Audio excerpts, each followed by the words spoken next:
बढ़ेंगे इस अहम खबर से। अरशद शरीफ की बेवा का जेआईटी के 2 मेंबरान पर अदम एतमाद का इजहार। जेआईटी मेंबरान मुल्जिमान के मातहत अफसरान है। बेवा अरशद शरीफ की जानिब से मौक़िफ़ अपनाया गया है। अदालत हर किस्म की मुआवनत के लिए मौजूद है। चीफ जस्टिस उमर अता बंदयाल की जानिब से ये रिमार्क सामने आया है। उन्होंने कहा है कि खुशी है हुकूमत भी इस केस में मुआवनत कर रही है। जेआईटी तयन करे अरशद शरीफ को मुल्क क्यों छोड़ना पड़ा, क्या इम्कान है तहकीकात में अक़वाम मुत्तहिदा को शामिल किया जाए। जस्टिस एजाजुल एहसन की जानिब से रिमार्क्स दिए गए। एडिशनल अटॉर्नी जनरल ने कहा कि ज़रूरत पड़ेगी तो ये ऑप्शन भी मौजूद है। जस्टिस मजहर ने रिमार्क्स दिए। वजारत खारजा ने कीनिया अथॉरिटी को ख़त गुज़श्ता रोज़ क्यों लिखा। उन्होंने ये भी कहा कि वजारत खारजा ख़त पहले भी लिख सकती थी।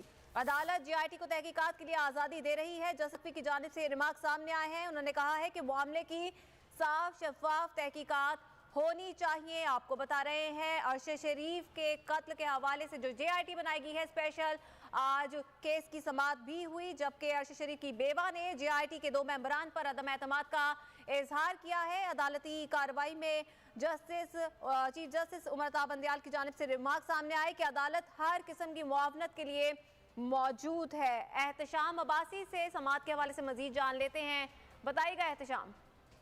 हाँ जी बिल्कुल, शहीद अरशद शरीफ कत्ल केस की खुद नोटिस केस में आज समाअत सुप्रीम कोर्ट में हुई है।